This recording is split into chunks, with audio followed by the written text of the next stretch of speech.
चलिए बच्चों, आज हम लोग कक्षा 8वीं विषय विज्ञान के अंतर्गत हम लोग अध्याय 7 शरीर की रचनात्मक एवं कार्यात्मक इकाई कोशिका देख रहे हैं ना।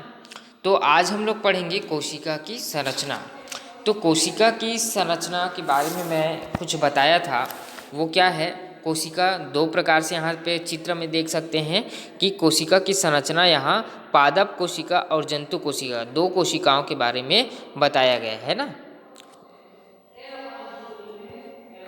यहाँ पर जो है चित्र में देख सकते हैं, एक है पादप कोशिका और दूसरी है जंतु कोशिका। अब ये दोनों जो कोशिका है उनके बारे में हम लोग पढ़ेंगे।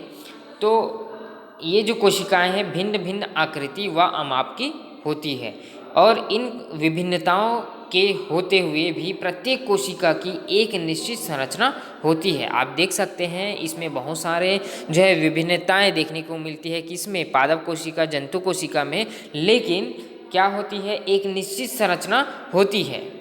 तो एक सामान्य कोशिका की संरचना का अध्ययन यदि करें हम लोग, तो पिछली जो कक्षा में हम लोग प्याज की झिल्ली की कोशिका का अध्ययन किए थे, है ना। प्याज की झिल्ली में जो कोशिकाएं हैं उन्होंने हमने माइक्रोस्कोप के माध्यम से देखे थे, ठीक है। प्याज की झिल्ली की जो स्लाइड बना करके हम लोग सूक्ष्मदर्शी में देखे तो क्या दिखाई दिया था, उसमें जो है आयताकार, अंडाकार, गोलाकार संरचना होती है, जिसको हम लोग कोशिका कहते हैं, ये दिखाई दिया था। और दूसरा, क्या कोशिका की जो है निश्चित परिसीमा होती है कि नहीं, ये भी हम लोग देखेंगे। कि क्या कोशिका के भीतर कोई पदार्थ भरा रहता है, वो कौन सा पदार्थ है, और क्या कोशिका के भीतर कोई गोलाकार रचना होती है, इसके बारे में। सभी कोशिकाओं के निम्नलिखित भाग होते हैं। पहला देखें, बाह्य कोशिका आवरण, है ना। बाह्य कोशिका आवरण क्या होती है? बाह्य कोशिका आवरण यहाँ पर देख सकते हैं कि सभी पादप और जंतु कोशिकाओं में जीव द्रव्य के चारों ओर एक पतली झिल्ली संरचना होती है, जिसे हम लोग बोलते हैं, क्या बोला जाता है? प्लाज्मा झिल्ली। चलिए कहाँ पे है चित्र में देखते हैं। प्लाज्मा झिल्ली सभी को दिखाई दे रहा है, देखो, ये देखो प्लाज्मा झिल्ली दिखाई दे रहा है सभी को। हाँ, यही है प्लाज्मा झिल्ली। ये हम लोग पादप कोशिका में देखिए। अब जंतु कोशिका में देखो, यहाँ पर दिखाई दे रहा है सभी को, ये है पादप झिल्ली।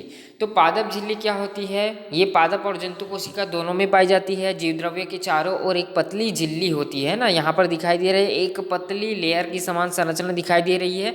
वही उनकी जो लचीली झिल्ली होती है वही प्लाज्मा झिल्ली कहलाती है। और यह जो झिल्ली होती है जीवित व अर्धपारगम्य होती है। क्या होती है? जीवित और अर्धपारगम्य, मतलब ये जो है आर पार देखा जा सकता है, इतनी पतली झिल्ली होती है जो प्रोटीन और वसा से बनी होती है।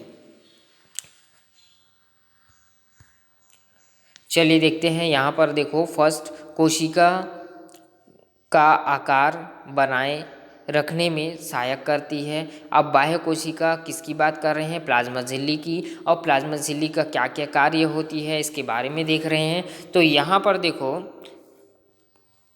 कोशिका का आकार बनाए रखने के लिए, यानी कि प्लाज्मा झिल्ली जो होती है कोशिका का एक निश्चित आकार देने के लिए सहायक होती है। कौन से? प्लाज्मा झिल्ली, ठीक है। दूसरा देखें, कोशिका में विभिन्न अणुओं के आने व जाने का नियंत्रण रखता है, यानी कि कोशिका के विभिन्न अणुओं के आने जाने का नियंत्रण रखने का काम किसकी होती है? प्लाज्मा झिल्ली की होती है। कोशिका को सुरक्षा व सहायता प्रदान करना भी प्लाज्मा झिल्ली का कार्य होती है ना। पादप कोशिकाओं में प्लाज्मा झिल्ली को बाहर से घेरे रखते हुए आवरण, जो बाहर से घेरे रखने का आवरण का काम करती है, प्लाज्मा झिल्ली कहलाती है। ऐसे कोशिका भित्ति कहते हैं ना।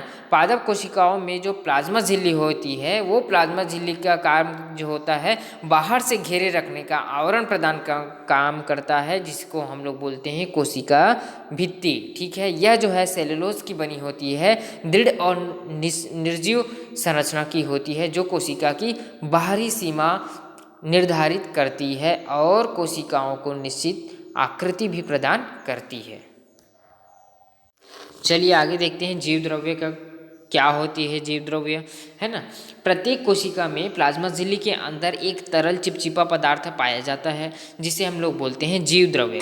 कहाँ पाया जाता है? कोशिका के प्लाज्मा झिल्ली के अंदर चिपचिपा पदार्थ पाया जाता है।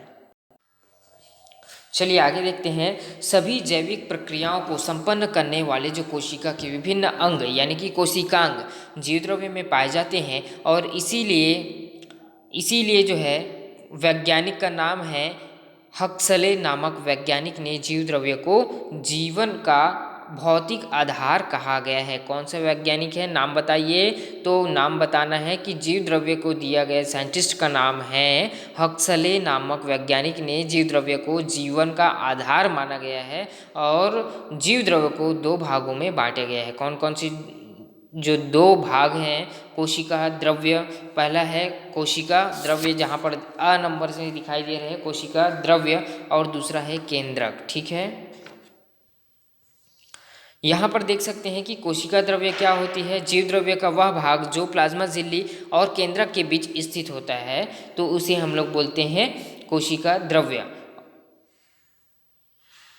चलिए कोशिका द्रव्य कहाँ पाई जाती है उनके चित्र के माध्यम से देखते हैं।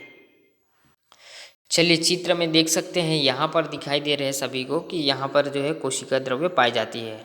ठीक है, इसी को बोला जाता है कोशिका द्रव्य।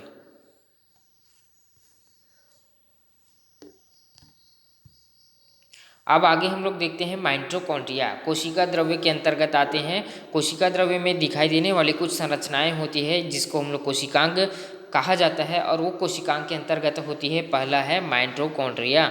ठीक है, माइटोकॉन्ड्रिया का क्या काम होती है, अब इसके बारे में देखते हैं कि दोहरी झिल्ली से बनी गोलाकार या छड़ाकार संरचना होती है जो आंतरिक झिल्ली में उंगलियों के समान उभार संरचना दिखाई देती है, जिसे हम लोग बोलते हैं माइटोकॉन्ड्रिया। चलिए चित्र में दिखा देते हैं माइटोकॉन्ड्रिया कहाँ पर दिखाई दे रही है।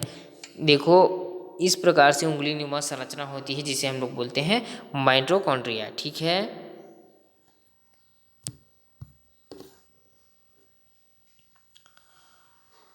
ये कोशिका के श्वसन केंद्र है। क्या है, कोशिका के श्वसन केंद्र है, क्योंकि यहाँ भोज्य पदार्थों के ऑक्सीकरण से ऊर्जा उत्पन्न होती है, इसलिए इसे कोशिका का ऊर्जा गृह यानी कि पावर हाउस भी कहा जाता है। आप सभी को याद रखना है कि कोशिका का पावर हाउस किसे कहा जाता है, तो आप लोग याद रखिएगा माइटोकॉन्ड्रिया को कोशिका का पावर हाउस कहा जाता है।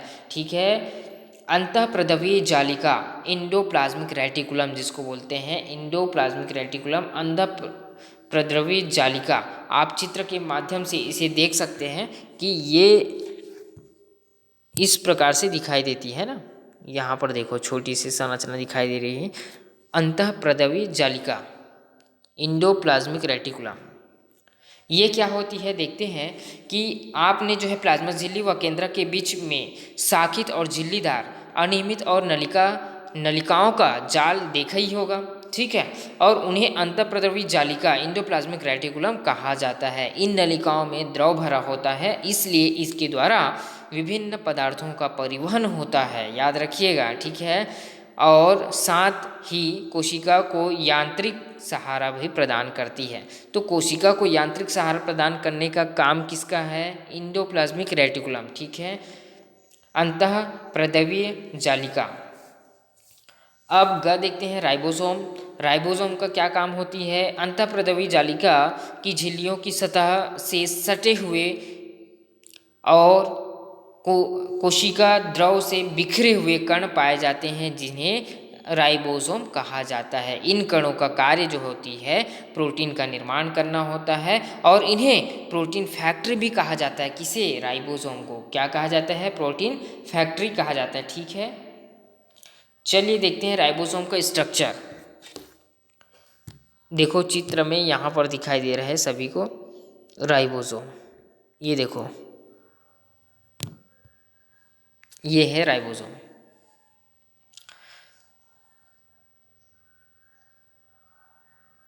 नेक्स्ट हम लोग पढ़ेंगे गोल्जी काय।